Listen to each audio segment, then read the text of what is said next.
In Phoenix, Arizona, Connie, a suburban housewife, is arrested at her home in the middle of the night without any resistance. As she surrenders, memories flood her mind, reflecting on the events that led to this point months ago. Connie, a former three-time gold medal-winning Olympic racewalker, realizes that her athletic success did not bring her wealth or fame. Currently, she lives with her husband Rick, an IRS auditor, with whom she has a strained relationship. The couple faced infertility issues and spent a significant amount of money on treatments. Sadly, after Connie finally became pregnant, she suffered a miscarriage. As a result, Rick took a job that required him to be away for 3 weeks each month. When he's home, he treats Connie poorly, criticizing her for her unemployment, their financial losses from extensive treatments, and her excessive use of coupons.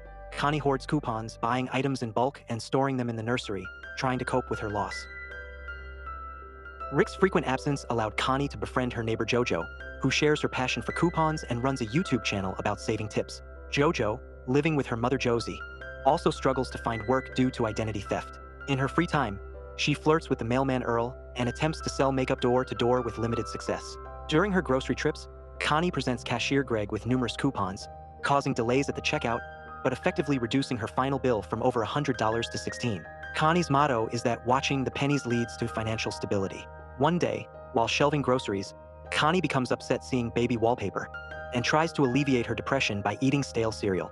Dissatisfied, she sends a complaint email to the cereal company, leading to receiving a free cereal coupon and an apology letter from the company. When Connie tries to use the coupon at the market, Greg informs her that many companies send free coupons to customers who complain. Inspired by this, Connie sends multiple complaint letters, receiving a pile of free product coupons. Jojo is shocked by this strategy and even attempts to buy a coupon from Connie because it would still save her money. Connie realizes she can generate a 100% profit by selling the items received for free, making it a profitable business venture. After researching, she discovers that the coupons are made in Mexico, prompting her and Jojo to plan to steal and resell a large quantity. Though initially hesitant, Jojo agrees due to financial desperation. In Nevada, Loss Prevention Officer Ken is confronted with counterfeit coupons at a local market. Despite requests from a loyal customer and her insults, Ken refuses to honor the fake coupon, adhering strictly to the rules. His uncompromising attitude extends to a plane journey, where he declines a mother's request to switch seats with her daughter, believing it to be an important lesson for the child. Upon arriving at his solitary Utah apartment, Ken expresses frustration by shouting at the television. The following day in Mexico, Connie and Jojo reach the coupon factory and observe the employees finishing their shifts. They decide to approach a couple, Alejandro and Rosa, who are already breaking the rules but don't seem menacing.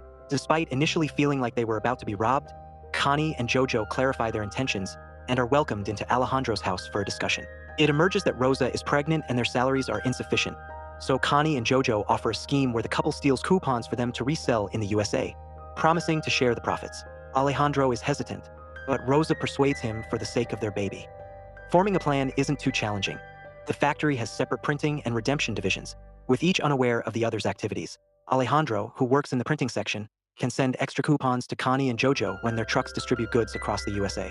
The border won't pose an issue as the coupons will appear innocuous during shipment. Later, Connie and Jojo receive their first box of coupons, launching a simple website to sell them with the help of Connie's channel. Despite quickly achieving success and making substantial profits, supermarkets begin to notice the scheme.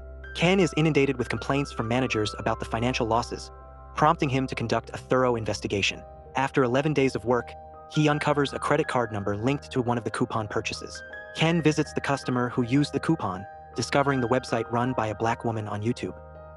Meanwhile, the duo faces trouble as their PayPal account is frozen due to rapid, substantial transactions. They struggle to prove the legitimacy of their business and seek assistance from Tina, a renowned hacker on the dark web. Tina advises them on cleaning their money by obtaining fake IDs, bank accounts, and a stash house, and waiting 6 months to limit connections to their real identities. They agree to give Tina 10% for her assistance, and she provides them with an encrypted USB stick.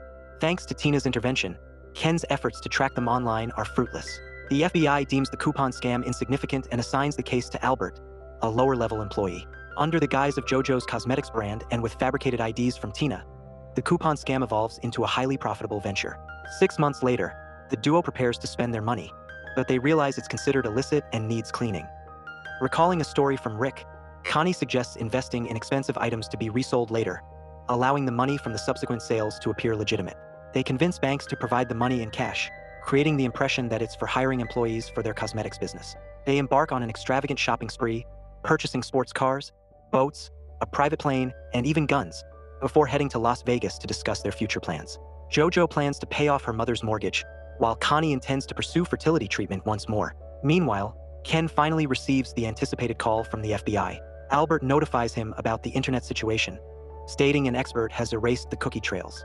However, since the coupons are sent via regular mail, they will send someone to assist. 2 days later, Ken meets Simon, a postal inspector. Simon takes on the case and requests Ken to order coupons from the website for a thorough system examination. When the envelope arrives, Simon detects that it says it's from Kansas but originates from Arizona, indicated by the unique numbers on the online stamp. Simon plans to fly to Phoenix and agrees to take Ken because of his knowledge of local supermarkets. On the other hand, Connie visits a fertility clinic accompanied by JoJo for support without informing Rick. The doctor informs her that this is her last chance, prompting Connie to decide on using a donor seed. Later, Tina questions them about the money and gets angry upon learning they had already laundered it using JoJo's cosmetics brand. Consequently, they need to sell everything they bought and put the money back into the bank gradually. When Rick returns from his business trip, Connie explains to him that she got a sales job and no longer uses coupons, which pleases him and makes Connie certain about using a donor seed. Meanwhile, Ken and Simon question cashiers in the area about customers with coupon obsessions. They receive a lead from Greg, who mentions a woman matching Connie's description and her 2 pennies motto. They head to the local post office and learn about Earl's interest in JoJo's saving tips on YouTube. The duo struggles to sell their items on eBay and eventually sells them to a gun club. After following Earl, Ken and Simon begin surveillance outside JoJo's house. They identify her as the woman from a YouTube video during a dance celebration and subsequently gather details to locate Connie and JoJo. Simon gathers other postal inspectors to coordinate the operation and arrest Connie and JoJo. JoJo discovers Earl's note urging her to leave town and is too late when she is arrested with Connie and Josie. Rick and Josie cooperate with the authorities, and JoJo tries to feign innocence, but evidence is found on her computer. Connie admits her crime and takes responsibility to reduce JoJo's punishment. JoJo is released on bail, and Earl is there to support her. Unfortunately, Connie does not have the same fortune as Ken. Rick's visits to her are only for reprimands and he refuses to pay her bail. This leads Connie to request a divorce.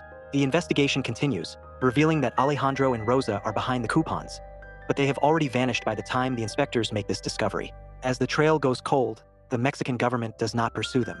Connie opts for an expensive lawyer, a decision that proves to be wise. During the trial, the lawyer successfully argues that Connie and JoJo merely exploited a loophole as corporations often do, resulting in JoJo receiving a 10-day prison sentence and 1 year of probation, while Connie is sentenced to 11 months in jail with the possibility of parole. Simon and Ken are dissatisfied with the outcome and demand explanations from the state attorney. The attorney clarifies that the judge was lenient due to pressure from the coupon brands to avoid negative publicity.